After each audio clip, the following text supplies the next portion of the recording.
Olá, meus amigos, sejam todos muito bem-vindos ao canal Politizando. Eu sou o William Jacob e teve jornalista sendo demitido. Foi elogiar Bolsonaro, dizer uns absurdos quase inacreditáveis. Não é possível que esse jornalista, eu vou falar qual é daqui a pouco, né, vive no mesmo país que a gente vive. Que ele viveu os 4 anos de Bolsonaro que nós vivemos. Como é que a pessoa pode não enxergar a realidade? Tem essa paciência. E esse meu jornalista negou que tivemos uma ditadura no Brasil. Vamos falar sobre isso. Trarei também aqui, teve um bolsonarista de São Paulo que teve uma ideia. O Brasil cheio de problema, ele foi querer criar o Dia do Patriota justo no dia do aniversário do Bolsonaro. Oh, meu Deus do céu. Aí o Lira mandou para trás, opa, né? Então o Lira deve ter deixado alguns bolsonaristas insatisfeitos com isso. Vamos falar sobre, mas antes quero pedir a sua ajuda. Chegou no canal, viu que não está inscrito? Se puder, se inscreva, ativa o sininho das notificações. A gente está quase alcançando 199 mil inscritos e a sua ajuda pode ser importante. Deixa aqui também o seu comentário, ele é muito importante para nós e se puder, espalhe o vídeo. Vamos trazer mais pessoas para cá porque aqui nós lutamos por um Brasil melhor. É o seguinte então, pessoal, foi divulgado que o jornalista Luiz Carlos Braga não é mais apresentador da TV Brasil e nem editor-chefe na empresa brasileira de comunicação, a EBC. Um constrangimento causado por uma entrevista ao podcast 61 em novembro de 2022, quase um ano aí, hein? Na qual faz elogios a Jair Bolsonaro e nega a existência da ditadura militar, provocou sua demissão do canal do governo. Apesar de antiga, a declaração de Braga passou a circular na semana passada e causou uma situação de desconforto dentro do governo. Na gravação, o jornalista diz que, na visão dele, não houve ditadura, mas um governo militar. Em outro trecho, Braga fez elogios a Jair Bolsonaro. Disse ele o seguinte, vejam só, ele, o Bolsonaro, teve muito boa intenção. Então, não bastasse a pessoa já achar um absurdo, achar que ele teve boa intenção. Segundo ele, teve muita boa intenção. Ele me lembrava muito a forma de governar do Collor. O Collor, quando disse que não precisava do Congresso, o Congresso foi e tirou ele. Cometeu alguns erros, mas cometeu erros como todo mundo que passou na presidência da República cometeu.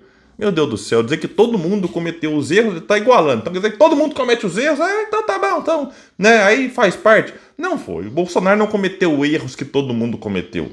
E dizer que Bolsonaro teve muita boa intenção, né, como diz o ditado aí, né, de boa intenção o inferno tá cheio.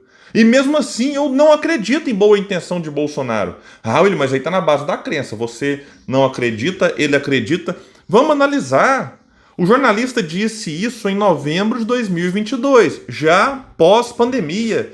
E toda a tragédia que toda pandemia traz para a humanidade. Então já seria por si só uma tragédia grande, mesmo se Bolsonaro tivesse feito tudo certinho.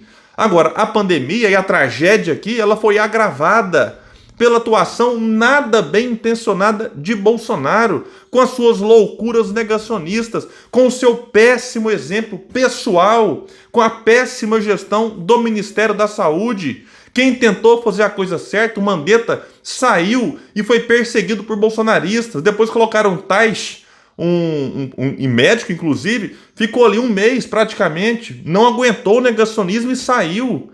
Aí depois colocaram Pazuello, né, que chegou lá e disse abertamente que não conhecia o SUS e não sei o quê.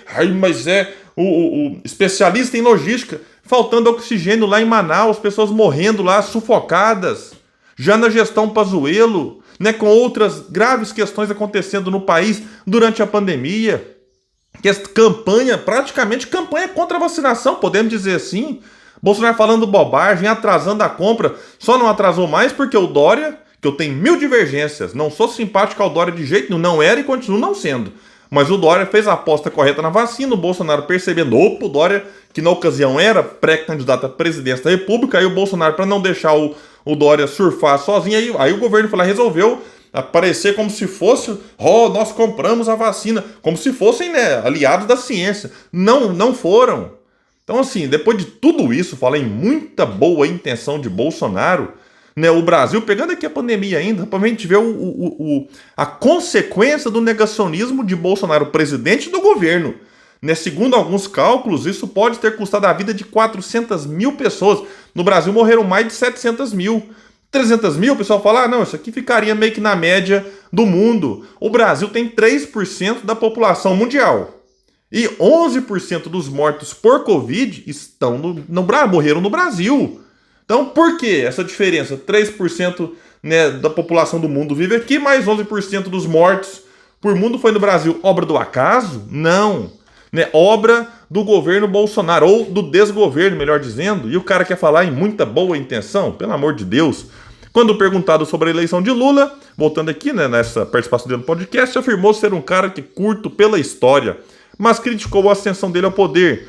Diz ele: me assusta o fato de você ter uma pessoa condenada em várias instâncias ter virado presidente, porque foram anuladas todas as condenações. Aí você pensa, todos esses juízes estavam errados?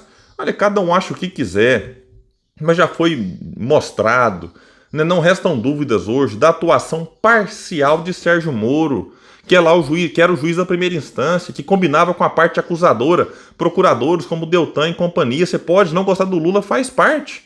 Pode achar o PT isso ou aquilo, faz parte. Mas foi provado, através dos vazamentos ali da Vaza Jato, as conversas, né, absurdas, criminosas entre Moro e o Deltan. Ah, mas e as outras instâncias? Olha, os desembargadores da segunda, segundo consta, né, participaram da tal da festa da cueca e ficaram, digamos assim, com o rabo preso, com gravações deles lá no meio da mulherada e tudo mais, um desembargador de cueca pra cá, de cueca pra lá, e aí, né, segundo consta, isso tudo foi usado de alguma forma para pressioná-los, sem falar na pressão da opinião pública, todo dia vendo no Jornal Nacional, Globo, Jornal, Folha, não sei o que, Lava Jato, corrupção, não sei o que. Então a prisão do Lula também, né, foi meio que atendendo a um apelo popular e depois, né, viu onde deu isso. E aí o Lula teve os direitos políticos devolvidos, se candidatou e venceu a disputa pela presidência. Agora, vai fechar aqui a coluna dizendo que quando chegaram ao conhecimento da presidência da EBC, no fim da semana passada, as declarações de Braga foram interpretadas como opiniões inerentes ao ofício jornalístico.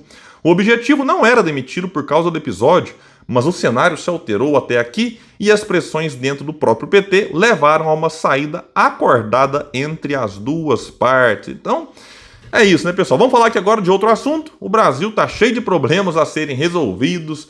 Isso aqui eu acho que todos concordamos. Quem é de direita, de esquerda, de centro, quem votou no Lula, no Bolsonaro, na Tebet, no Ciro, no Padre, na Soraya e mais não sei quem, todo mundo concorda. O Brasil tá cheio de problema e o Brasil, ao mesmo tempo que tem muito problema, tem muitos recursos para que esses problemas sejam resolvidos. O nosso problema está onde? Na política, na capacidade dos políticos resolverem esses problemas, apresentarem as soluções.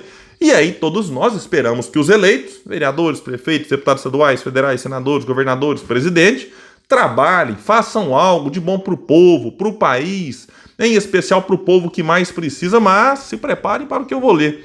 A mesa diretora da Câmara dos Deputados, em despacho assinado no último dia 6 por Arthur Lira, devolveu ao deputado federal Adilson Barroso, de qual partido? Do PL, né? Só podia ser. O projeto de lei que ele apresentou em agosto. Aí alguém pensa, mas William, qual que é o projeto? O que ele apresentou? Vamos ver o que esse projeto queria. Instituir o Dia Nacional do Patriota. Qual que é a data sugerida? 31 de março. Dia do aniversário de quem? De Bolsonaro. Ei, meu Deus do céu. A recusa da cúpula da casa em prosseguir com a tramitação da proposta aconteceu por questões regimentais. Segundo o gabinete de Adilson, o motivo teria sido a ausência de previsão no texto de uma audiência pública que viesse a analisar o projeto. Galera, pensa bem, gastar dinheiro, o cidadão está lá gastando o tempo dele, aí tem que ter audiência pública para discutir, para analisar projeto de Dia Nacional do Patriota aí no dia do aniversário do Bolsonaro. Pelo amor de Deus, né? Aqui vai dizer que se quiser insistir no tema, Adilson terá que reformular o documento. Ele, no entanto, ainda não informa se vai fazê-lo. Há pouco mais de 2 meses, ele disse ao Globo que a escolha da data teria sido uma coincidência de outro mundo ante o aniversário de Bolsonaro. Poxa vida, que coincidência, hein? Eu não sei o que é pior, né? Se é a data que ele sugeriu para ser o Dia Nacional do Patriota, se é a data do aniversário de Bolsonaro ou... O 31 de março também é a data que tivemos lá em 1964 o golpe militar que deu início à ditadura. Então, assim, qualquer um dos motivos que ele elencar aqui para essa coincidência de outro mundo, né, são absurdos. Então, se quiser ter um Dia Nacional do Patriota, que seja outro. Né? Nem tanto pelo Bolsonaro, cara, que figura, nada de patriota. Mas essa vinculação aqui também com o dia do golpe militar, na minha opinião, é pior do que ser o dia do aniversário de Bolsonaro, que cá entre nós era um falso patriota, não tem nada de patriotismo, não passa de um bando de entreguistas, esses que apoiaram no governo Bolsonaro lá as entregas que nós tivemos, né, de tesouros, como BR Distribuidora, refinaria, dentre elas Arandulfo Alves, hoje o povo da Bahia paga um dos combustíveis mais caros, Eletrobras, olha, não foi mais porque, enfim, o clima político piorou e aí algumas privatizações ficaram para depois. E eu espero que nunca aconteça, como a dos Correios, por exemplo. Então vamos ver o que vai acontecer em relação a isso. Qualquer novidade eu trago para vocês. Quem puder, compartilhe esse vídeo. Vamos trazer mais pessoas para cá, porque aqui nós lutamos por um Brasil melhor. Valeu, gente. Até mais.